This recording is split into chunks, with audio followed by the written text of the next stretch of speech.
Bismillahirrahmanirrahim. Assalamualaikum warahmatullahi wabarakatuh. Saya agak geser maju sedikit karena ibu-ibu saya lihat cuman kerudungnya jadi kan gak enak. A'udzubillahi minasyaitonirrajim. Bismillahirrahmanirrahim. Inna fatahna laka fatham mubina liyaghfira lakallahu ma taqaddama min dhanbika wa ma ta'akhkhar wa yutimma ni'matahu 'alaika wa yahdiyaka siratan mustaqima wa yansurakallahu nasran aziza.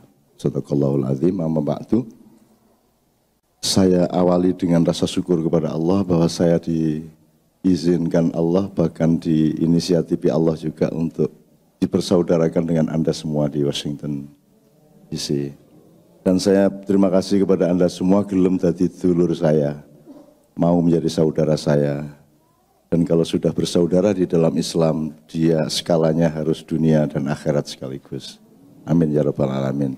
Kalau saudara itu berarti siap untuk beleh PT, siap untuk nyugui macam-macam kalau saya datang.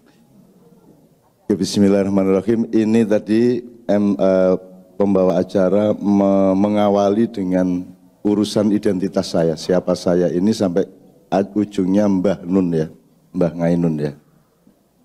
Padahal tema malam hari siang apa sore apa ini Pak? Tema sore hari ini adalah menyikapi persoalan umat, dan saya yakinkan kepada Anda kalau Anda ngurusi identitas saya itu akan nambah masalah umat. Jadi menurut saya tidak perlu diurusi siapa saya. Anda tidak usah peduli siapa saya, dan saya juga tidak pernah peduli sama siapa saya. Dan juga saya ini rela tidak ada juga tidak ada masalah, dan Anda tidak rugi apa-apa kalau nggak ada saya. Saya tidak akan pernah menganggap diri saya penting untuk berada di suatu tempat, kecuali di dalam ridho Allah Subhanahu wa Ta'ala. Oke. Tapi kita ambil pembelajarannya aja, karena kalau sampean nanya siapa saya akan shortcut, mending pakai metodenya Sayyidina Ali bin Abi Thalib karramallahu wajhah aja, undur maqala wala tandur mangkola. Pokoknya produk saya itu apa itu aja, mereknya enggak usah diperhatikan. Jadi yang dilihat yang saya omongkan aja, siapa saya yang ngomongin enggak penting. Gitu.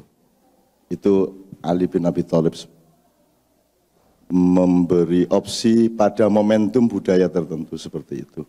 Sebab kalau ngurusin siapa Anda, siapa saya, ini yang bikin masalah juga. Sebab kita ini secara internasional, secara dunia dan ilmu mondial sampai hari ini tetap tidak pernah punya kesepakatan untuk membedakan, untuk memastikan identitas itu apa. Orang tidak memahami, sedikit aja ini untuk ambil ilmu dari MC kita tadi. Orang tidak mengerti bedanya identitas dengan personalitas. Kalau Anda punya ID, itu kan ada nama Anda, terus ada bin-nya gitu. Kalau di Arab bahkan harus 3 ya Pak ya, harus 3, lengkap. Terus tanggal lahir, tempat dan tanggal lahir dan seterusnya, itu disebut identitas. Padahal itu bukan identitas. Jadi yang menentukan Anda menjadi anak Bapak Ibu Anda adalah Allah, bukan Anda. Jadi itu bukan identitas Anda, itu kehendak Allah, bukan identitas Anda. Kalau identitas Anda adalah pilihan Anda melakukan sesuatu, pilihan Anda untuk kuliah, untuk bekerja, untuk nikah, untuk apapun. Tapi kalau yang dikehendaki Allah adalah personalitas. Jadi menjadi sampean itu personalitas, bukan identitas. Rambut sampean keriting apa lurus itu bukan identitas. Hidungnya mancung atau tidak mancung itu bukan identitas, itu personalitas. Nah, orang sekarang tidak serius mempelajari itu, sehingga akhirnya dia hanya ngurusin identitas dan akhirnya kehilangan personalitas. Sehingga ketika identitasnya pensiun, dia kehilangan dirinya dan mencari-cari dirinya habis-habisan. Karena dia tidak pernah ngurusin personalitas dirinya. Personalitas itu adalah yang tertulis di Lauhil Mahfuz. Sebab nanti Anda tidak ditanya sama sekali mengenai identitas Anda. Tidak ada pertanyaan malaikat mengenai KBRI di Amerika Serikat atau di Panama atau di mana. Tidak ada. Tidak ada pertanyaan Allah mengenai masjid. Imam Center atau Masjid Al-Hikmah atau Masjid Al-Falah dan lain sebagainya. Tidak ada pertanyaan tentang itu, juga tidak ada pertanyaan tentang PKB Republik Indonesia, tidak ada. Yang ada adalah what did you do? Apa yang kau lakukan? Bahkan tidak ada pertanyaan mengenai keluarga. Berapa nanti endingnya? Jam 7? Iya jam 7 nanti. Jadi gini, pertama yang harus kita sepakati begini, orang Islam itu disebut Muslim atau disebut tidak Muslim itu pertimbangannya atau metodenya kuantitatif apa kualitatif? Jasadiah atau ruhiyah? Ngerti maksudnya? Atau kedua-duanya dengan persentase yang... Maksudnya gini loh, apakah kalau saya pakai peci berarti saya Muslim? Bahkan apakah kalau saya sholat sampai sujud, apa berarti saya Muslim? Menurut siapa? Menurut Anda? Menurut Allah kira-kira Muslim atau bukan? Yakin? Belum kan? Belum ada sertifikasinya kan? Jadi meskipun Anda sudah berKTP Islam, sudah sholat khusyuk, sudah puasa Ramadan, sudah puasa Senin Kemis atau puasa Daud segala, tapi bahwa Anda itu diterima oleh Allah Islamnya apa tidak, apa sudah terjadi sekarang? Belum. Jadi kan tetap kita harus rendah hati, kita tetap harus berusaha, kita tetap harus husnudzon kepada siapa saja dan berdoa mudah-mudahan semuanya kelak diterima oleh Allah.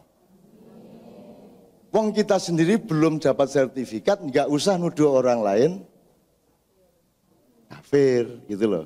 Wong kita sendiri belum tentu Muslim kok. Saya yakin, saya Muslim, saya yakin, tapi cuman keyakinan loh, bukan legitimasi loh. Iman adalah jembatan yang menjarai antara fakta Anda dengan kehendak Allah.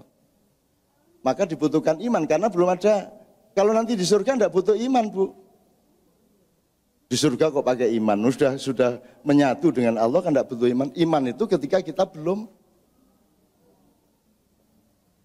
jelas. Sehingga kita membutuhkan kejelasan yang kemudian harus kita yakini supaya kita hidup dengan kuda-kuda yang kuat kan begitu. Nah, jadi sekali lagi pertama parameternya adalah kuantitatif dan kualitatif. Itu pertama. Terus kalau Anda mencuri pada suatu habis sholat Jumat terus rundingan wani piro gitu ya. Kan di Indonesia banyak gitu. Belum kering itu sudah wani piro. Ketika Anda mencuri, itu Anda masih Muslim enggak?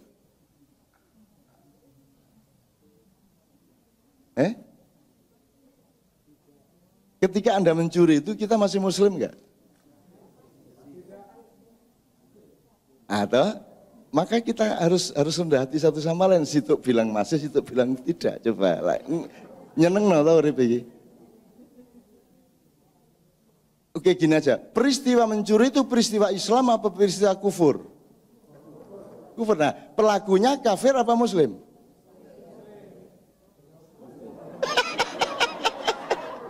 Nyeneng lagi. Oke, jadi mencuri adalah tindakan kafir, betul, kufur ya. Pelakunya kafir apa Muslim? Itu loh maksud saya. Begitu relatifnya, begitu dinamisnya. Jadi kalau mau disingkat, Islam itu kata kerja apa kata benda? Ya kata kerja, meskipun kita tetap butuh kata benda. Kita tetap butuh inisial, icon, simbol, kostum, formalitas, dan seterusnya kita tetap butuh. Tapi lebih penting mana? Kualitasnya atau kuantitasnya? Bener nih? Oke. Jadi kalau ada pertanyaan yang repot, milih mana? Menantu yang rajin sholat, santun kepada istri, wiritan tiap malam, tapi tidak kerja. Saking sibuknya wiritan. Ayo, milih mana? Ini yang satunya rajin kerja, juga baik sama istrinya, cuman malas sholat. Milih mana sampean? Lah iya, kan sebenarnya hidup kita kan di antara dua itu. Tentu saja pilihan kita adalah ya rajin sholat, ya rajin kerja, kan gitu ya. Ya tapi ya golek dhewe kono. Itu Bu ya. Enggak, saya tidak ngeklaim apa-apa loh ya. Saya cuma membukakan cara kita melihat kan harus tepat gitu loh. Sesuatu itu statis apa dinamis. Islam itu kan bersifat ya statis ya dinamis. Ya kuantitatif ya kualitatif. Kalau saya harus menentukan kuantitas saya Muslim. Tapi apakah secara kualitatif saya Muslim atau tidak, siapa yang punya? Nah, jadi siapa yang punya otoritas untuk menyebut kamu itu berlaku haram apa bid'ah apa halal? Boleh nggak saya bilang bid'ah kamu? Boleh? Boleh? Oke. Kafir kamu?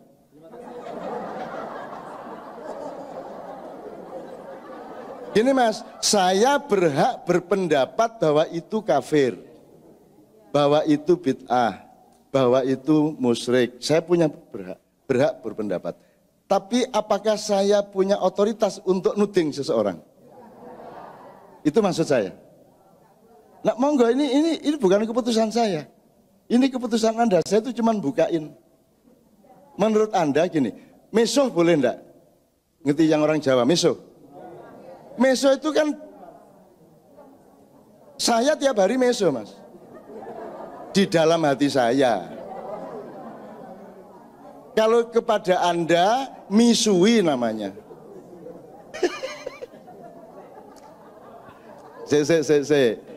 Ini saya ingin aplikasi sehari-hari aja.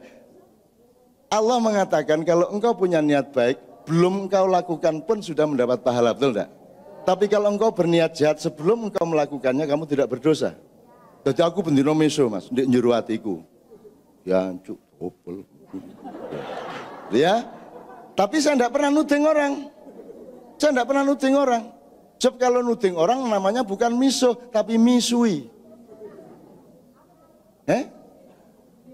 Tanya yang orang Surabaya, ya. Misui. Misui itu peristiwa sosial. Kalau miso peristiwa individu. Karena ada di dalam diri saya sendiri. Sama dengan jangan marah kepada anak dengan unsur amarah. Marahlah tapi tanpa amarah. Karena marah kepada anak itu harus tepat di saat dimana dia membutuhkan dimarahi demi pendidikan. Tapi kebanyakan orang tua marah karena dia emosional dan memang marah kepada anaknya. Itu bukan marah edukatif, itu amarah. Itu amarah, itu nafsu namanya, kan gitu. Oke, saya kembalikan soal kualitatif, kuantitatif. Jadi kalau Anda sekarang ngomong gede, kalau Anda ngomong sistem sosial di Amerika ini, kualitatif ya, lebih islami dibanding Indonesia atau Indonesia yang lebih islami dibanding Amerika? Lu ono sing nesu lho Mas. Gak dikai sampean kok bengi. Ndak. Ini saya sekali lagi jangan peduli sama omongan saya, jangan peduli sama saya apalagi. Saya ini cuman simulasi bareng-bareng supaya kita ndak gampang-gampang saling menyakiti satu sama lain dengan tidak ngerem mulut kita gitu loh. Ya. Jadi sekali lagi, kalau dilihat kualitasnya bagaimana sebuah negara memperlakukan warganya, apa soal air minum, soal kerjaan, soal apapun saja, ya, soal hak dan kewajibannya, itu kan hak dan kewajiban kan urusan Islam. Kan sangat Islam itu. Bahkan Allah mengatakan, Rasulullah mengatakan bayarlah pekerja itu sebelum keringatnya. Itu kan jadi kan sangat Islami itu. Jadi sekarang kualitatif perlakuan Amerika kepada warganya lebih Islami dibanding Indonesia atau sebaliknya? Amerika.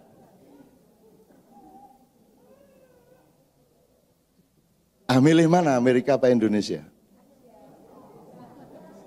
Amerika itu ndak Muslim resminya ya, tapi punya perlakuan yang sangat manusiawi, sangat demokratis, sangat santun kepada penduduknya. Indonesia itu pinter istighosah, pinter wirid bersama, sak piturute tapi ngide-ide rakyate bendina. Upamane lho ya iki.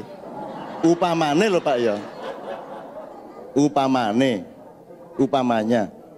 Ini saya cuman kitab ini pembelajaran kuantitatif kualitatif. Nah sekarang saya tanya, seseorang itu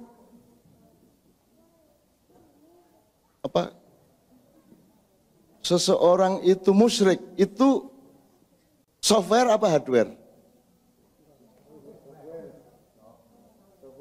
Software. Kalau software, bisa nggak kita tahu seseorang itu musyrik atau tidak? Nah, indikatornya kan hardware, Mas ya. Minimum display dari software itu. Itu ya, Mas. Pokoknya ketok moto gitu ya, kelihatan mata. Selama ini kita terbiasa untuk melihat softwarenya apa melihat display atau indikator dari software itu? Kan kita lebih ngelihat indikatornya. Tapi sebenarnya letaknya saya ini musyrik apa tidak itu apa di yang kelihatan pada saya atau di pikiran saya atau di hati saya. Jadi tahu nggak? Gini, ini kan soal syirik, ini kan soal niatnya dia fokus sama Allah apa tidak. Allah Al-Ahad atau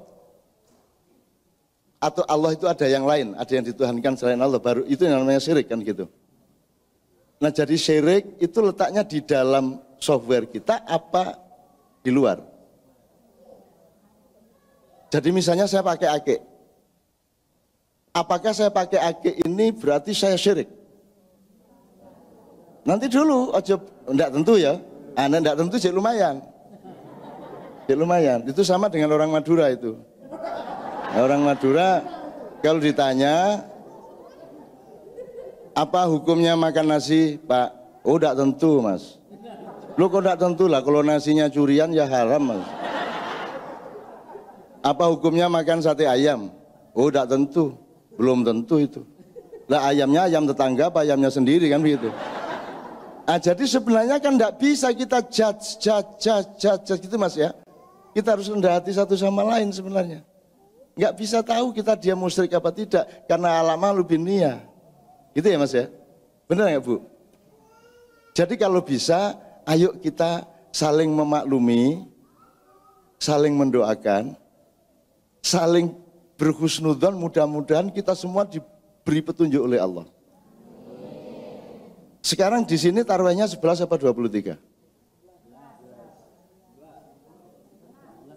Enggak, sejauh ini 11 apa 23?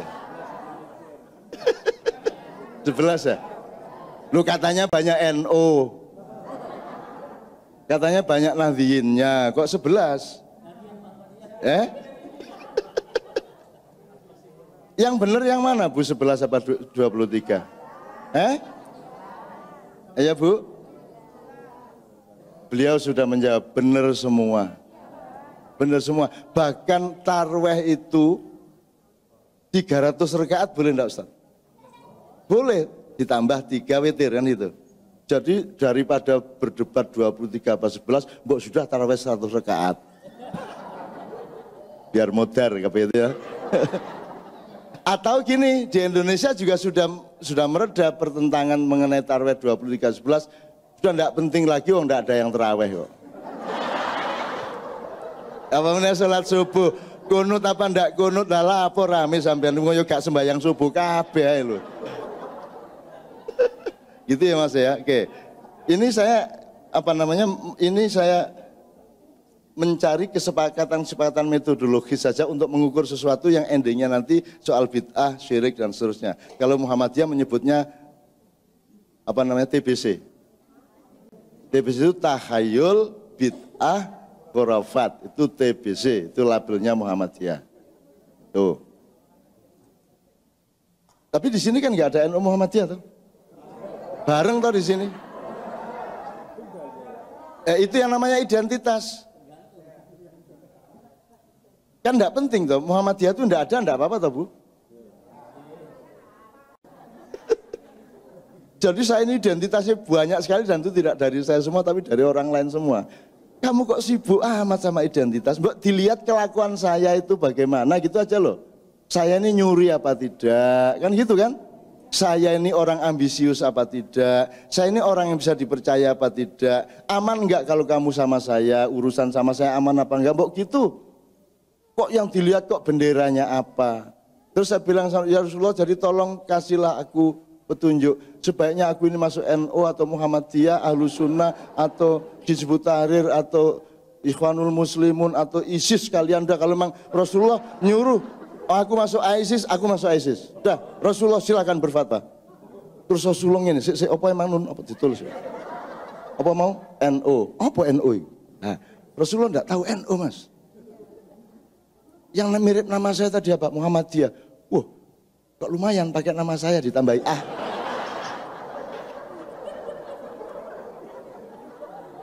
Lah Rasulullah itu ndak NU, ndak Muhammadiyah, ndak Sunni, ndak Syiah, ndak Hizbut Tahrir, ndak PKS, ndak PKB. Oh, kita ini bertengkar tiap hari berdasarkan identitas itu. Sampai orang kecelakaan itu loh. Ditanya sih. Serek. Siapa itu? Oh, Golkar itu. Oh, jadi ditolong. Jangan ditolong. Itu. Akhirnya nggak ditolong. Akhirnya yang kecelakaan, hei, aku NU, hei, NU. Akhirnya ditolong. Udah diangkat. Sik. NU PKB apa P3? PKB. Wis mata iki. PKB. PKB Muhammad sampai PKB Gus Dur. Kamu di muktamar NU di Jombang berpihak pada AHWA apa ADART? Pek mate arek.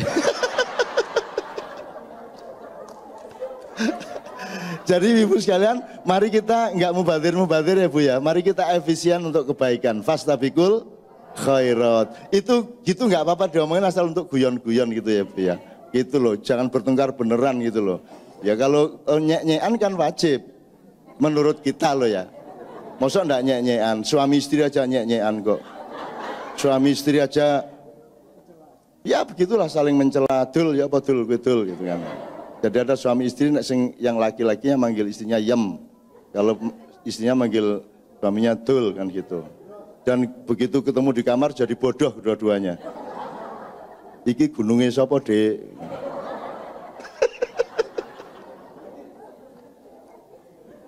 Kok takon wis kebiyen di. Oke, mohon maaf saya agak kasar-kasar sedikit sehingga identitas saya jelas. Adalah orang yang kalau ngomong tidak karu-karuan, itu ya Mas ya. Ya jadi saya celah jadi gitu. Oke. Kemudian gini, ibu-ibu saya tanya, bapak saya tidak tanya, biarin. Bapak itu sudah beres lah, mereka scholar. Kalau ibu-ibu ini kan, Bu, cari satu benda, satu hal, satu peristiwa atau apapun dalam hidup ini yang tidak terkait sama Allah. Apa saja? Apa benda, apa sesuatu atau peristiwa atau apapun saja yang tidak ada hubungannya sama Allah.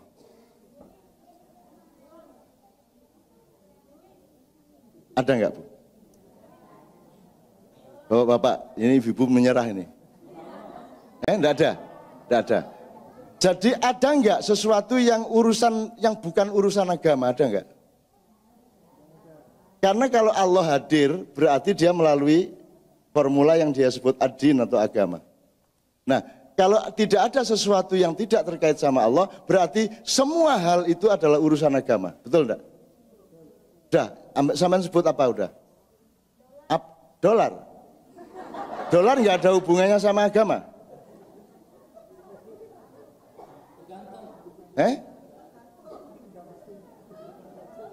Oh, Madura.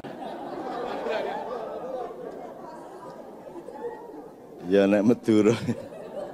Ini saya jangan dipancing Madura loh, saya punya banyak sekali cerita loh. Nanti akhirnya kita nggak jadi pengajian Madura tok ae. Ini saya dapat berita terus dari Madura yang enggak itu. Dan mereka sangat suka sama saya. Tapi jangan marah ya. Jangan marah, bismillah ya Allah, aku mohon maaf ini demi kemesraanku dengan saudara-saudaraku. Jadi Pak Zawawi Imron tahu tokoh Madura? Cari saya, enggak ketemu terus pesen di rumah. Tolong kasih tahu Cak Nun, orang Madura itu sangat suka pengajian Cak Nun. Apa sebabnya? Itu Pak Zawawi, tokoh Zawawi Imron ini penyair besar itu tanya kepada tetangga, kenapa kok suka sama Cak Nun? Cak Nun itu kalau pengajian itu banyak peli setannya gitu.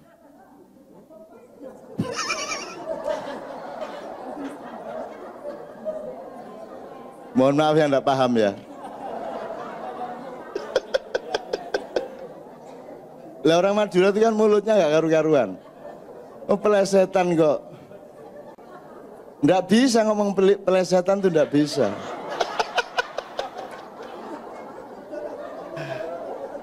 Gus Dur itu sambat ke saya, Cak, kandhanono PKB Madura itu katanya.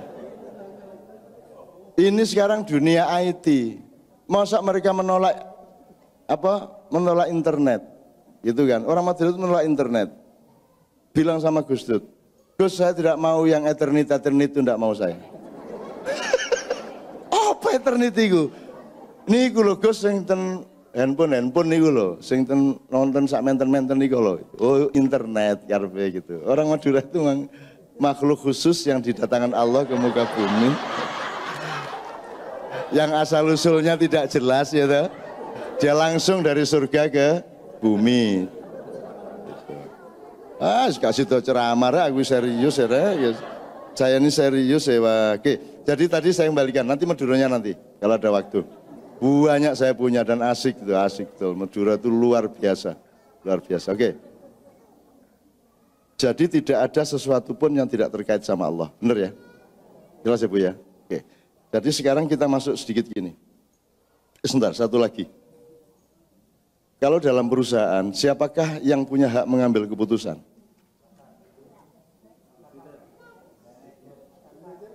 Apa Mas? Ya oke, bos itu kan inisial, tapi saya ngomong substansinya.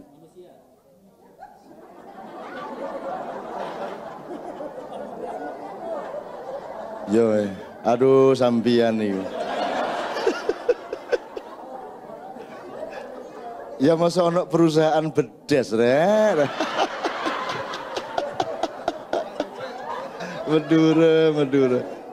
Madura, Pak hati-hati ya kalau Oktober ini sampai ada kerusuhan itu hati-hati kalau sama orang Madura. Hati-hati. Nah, wah belok terus nanti sampai menang sih ya. Oke, dalam perusahaan Anda ini pakai logika aja, yang punya hak mengambil keputusan adalah pemilik saham, jelas nggak? Jelas ya? Nah pemilik saham itu diwakili mungkin oleh ya owner, komisaris gitu ya. Terus dia memandatkan sesuatu kepada direkturnya, direktur utama dan bawahannya dipinjami mandat atau dimandati untuk pengambilan keputusan yang sifatnya teknis. Tapi sifatnya policy yang mengambil keputusan adalah owner, kan begitu? Oke, kira-kira seperti itulah. Nah kalau di negara, kalau dalam struktur negara kan sebenarnya ada susunan seperti itu. Tapi saya nggak usah ngomongkan nanti jadi ngomong Indonesia. Saya sekarang tanya begini, siapa yang punya hak untuk menentukan itu boleh dan itu tidak boleh dalam hidup Anda? Yang punya saham. The owner of you. Who is the owner of you? Allah. Kalau saya bilang sama ibu, Bu, haram itu, Anda mau terima enggak?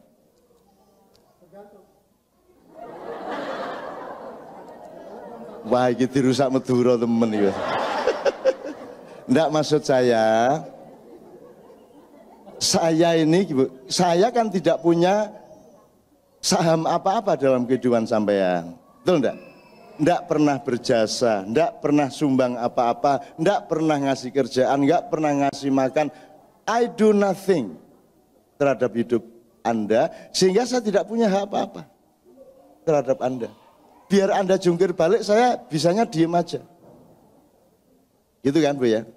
Nah, jadi sistem otoritas atau hak dan kewajiban ini harus kita pahami sebelum kita menyikapi apa-apa, terutama yang disebut persoalan umat tadi, supaya kita tidak gini, ya toh dipikir terus di eksperimentasi akhirnya jadi geduk, ada yang bikin peyem, ada yang jadi kolak segala macam. Jadi itu muamalahnya, tapi mahdhahnya adalah Allah menciptakan ketela, gitu kan? Jadi kerjasama takdir antara Allah dengan manusia. Allah bikin kayu, manusia bikin kursi, bikin meja. Allah bikin kapas, manusia bikin bantal, kan begitu? Nah saya tanya, NO-nya, Muhammadiyahnya, PKS-nya, Hizbut Tahrirnya itu tela apa gedok? Gedok. Sekarang yang lebih utama gedok apa tela? Selama ini yang terjadi di kalangan umat Islam, yang nomor satu gedoknya apa telanya?